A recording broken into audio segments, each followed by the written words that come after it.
एखाद्या दिवशी रोजच्या जेवणासाठी भाजीला काही नसेल, तर घरातल्या रोजच्या वापरातील मुगाच्या डाळीपासून अशी झणझणीत, चमचमीत मुगाच्या वड्यांची भाजी एकदा नक्की करून बघा.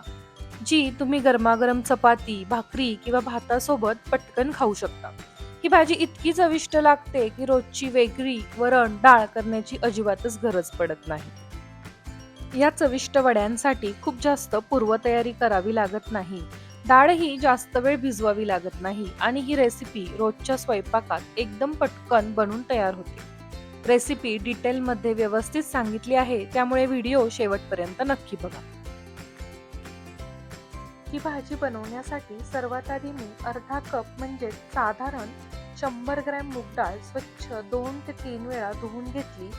त्यानंतर त्यात थोडंसं कोमट पाणी घालून एक 10 ते 15 मिनिटांसाठी ती भिजत ठेवली होती. आता इतक्या वेळात डाळ आपली छान भिजली जाते आणि वड्या बनवण्यासाठी अगदी परफेक्ट तयारी होते. जर तुमच्याकडे जास्त वेळ असेल तर तुम्ही अर्धा ते 1 तास आधी जरी ही डाळ भिजत ठेवली तरी सुद्धा चालू शकतो. आता भिजवलेली ही डाळ पुन्हा एकदा स्वच्छ पाण्याने धुवून घ्यायची. तिचं सगळं पाणी पूर्णपणे काढून टाकायचं. त्यानंतर ही डाळ आपल्याला एका मिक्सरच्या भांड्यामध्ये घालायची आहे. त्यातच मी 3 ते 4 लसणाच्या पाकळ्या, 1 इंच आलं, अर्धा चमचा धने, अर्धा चमचा जिरे आणि चवीनुसार मीठ घालून घेणार आहे. आता हे सगळं प्रथम आपण पाणी न घालता थोडंसं वाटून घ्यायचं आणि नंतर गरजेनुसार साधारण अर्धा कप पाणी घालून ह्याची छान स्मूथ पेस्ट बनवून घ्यायची आहे. त्यानंतर एका ताटाला थोडंसं तेल लावून घेतलेलं आहे आणि त्यामध्ये हे तयार डाळीचं मिश्रण मी ओतून घेतलेलं आहे. मग हे ताटात आपण थोड्या वेळासाठी साईडला असेच ठेवून देणार आहोत. आता ज्या भांड्यामध्ये आपण डाळ वाटून घेतली होती त्याच भांड्यात आता भाजीसाठी लागणारं एक साधं आणि झटपट वाटण तयार करून घेऊ. त्यासाठी सर्वात आधी मी इथे एक मीडियम आकाराचा कांदा घेतला आहे. मीडियम पेक्षा थोडा छोटा कांदा वापरला तरी सुद्धा चालू शकतो. कांद्याची साल काढून त्याच्या फोडी करून घ्यायच्या. त्यानंतर त्यामध्ये 8 ते 10 लसणाच्या पाकळ्या, 1 इंच आलं, 2 ते 3 हिरव्या मिरच्या, अर्धा चमचा धने, अर्धा चमचा जिरे आणि थोडीशी कोथिंबीर घालायची. कोथिंबीर देठासकट वापरली तरी सुद्धा चालते. यानंतर एक मीडियम पेक्षा थोडासा मोठा टोमॅटो घेऊन त्याच्या फोडी करून घ्यायच्या आणि हे सगळं साहित्य मिक्सरच्या भांड्यामध्ये घालून घ्यायचं. आता तुम्हाला भाजीमध्ये टोमॅटो वापरायचा नसेल तर तुम्ही त्याऐवजी थोडंसं पाणी घालूनही हे वाटण बारीक करून घेऊ शकता. आता इथे मी टोमॅटोचा वापर केल्यामुळे वेगळं मला जास्त पाणी घालण्याची गरज पडलेली नाही. आता हे वाटण छान मी बारीक वाटून घेतलेलं आहे. दुसऱ्या बाजूला गॅसवर कढई गरम करण्यासाठी ठेवली होती. कढई छान गरम झाली आहे. त्यामध्ये साधारण एक पळीभर तेल घालून घेतलं आहे. तेल थोडंसं गरम झालं की त्यामध्ये पाव चमचा हिंग घालून घ्यायचं.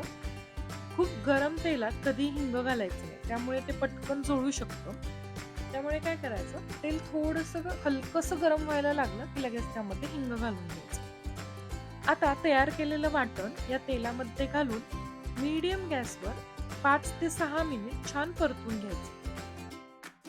आपण इथे सगळे पदार्थ कच्चे वापरले असल्यामुळे वाटण व्यवस्थित परतून घेणं खूप जास्त महत्वाचं आहे.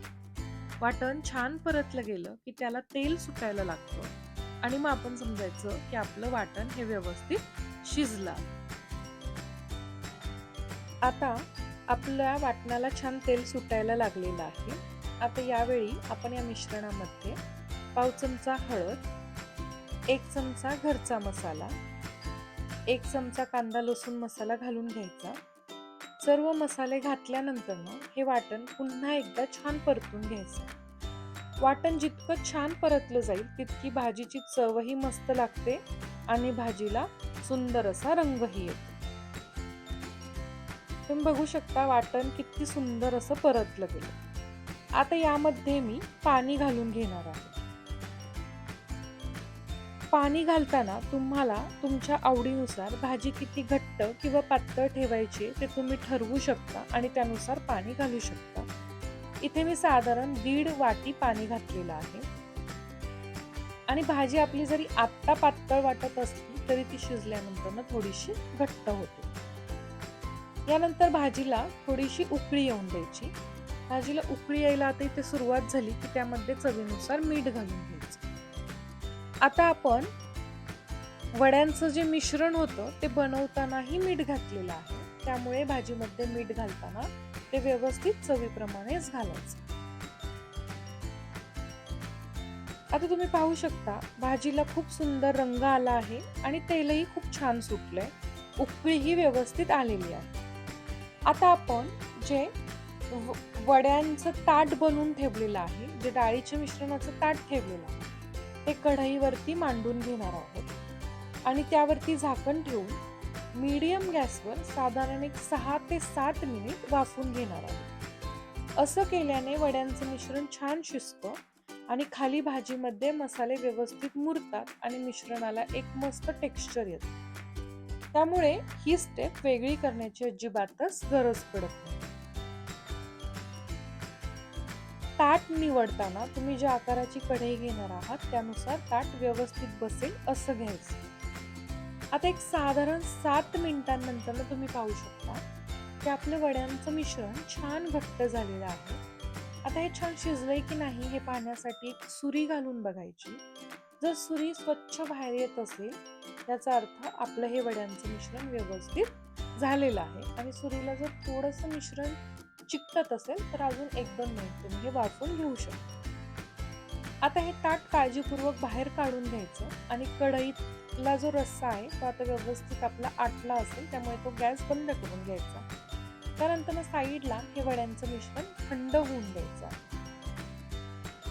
आता एक 3 ते 4 मिनिटं झाल्यानंतर मिश्रण व्यवस्थित थंड झालं या आपल्याला मीडियम आकाराच्या चौकोनी वड्या कापून घ्यायच्या. तुम्ही तुमच्या आवडीनुसार कोणत्याही आकाराच्या छोट्या मोठ्या वड्या कापून घेऊ शकता. आता तुम्ही पाहू शकता फक्त साध्या मुगाच्या डाळीपासून आपण किती सुंदर वड्या बनवल्या आहेत. या वड्या तुम्ही अशाच नाश्त्याला देखील खाऊ शकता. जर तुम्हाला या वड्या थोड्याशा मऊ हव्या असतील तर यामध्ये थोडासा सोडा घालूनही या वाफू शकता.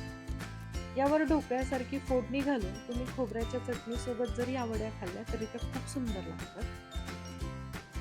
आता आपण कढईचा गॅस पुन्हा एकदा चालू करून घेणार आहोत. जर गरज वाटली तर थोडंसं त्यामध्ये पाणी घालून घ्यायचं आणि लो टू मीडियम हीटवरती आपल्याला हे भाजी जी आहे ती थोडीशी उकळून घ्यायची आहे. नंतर ह्या वड्या आपल्याला त्या भाजीमध्ये सोडून द्यायच्या आहेत. पुन्हा एक 2 ते 3 मिनिटच वड्या रस्स्यामध्ये छान शिजवून घ्यायच्या आहेत. वड्या ऑलरेडी वाफवून घेतल्यामुळे त्या लगेचच मुरतात आणि भाजीला चवही खूप छान येते. तर अशा प्रकारे आपल्या मुगाच्या डाळीच्या वड्यांची झणझणीत भाजी तयार आहे. तुम्हाला आपली आजची रेसिपी कशी वाटली ते मला कमेंटमध्ये नक्की सांगा. याआधी कधी तुम्ही अशा पद्धतीने भाजी करून पाहिली आहे का तेही नक्की सांगा. व्हिडिओ आवडला असेल तर व्हिडिओला लाईक आणि शेअर करा आणि अशा छान छान रेसिपीजसाठी आपल्या स्नेहाज किचन स्टोरीजला नक्की सबस्क्राईब करा. भेटूया पुन्हा अशा एक छान रेसिपी सोबत. धन्यवाद.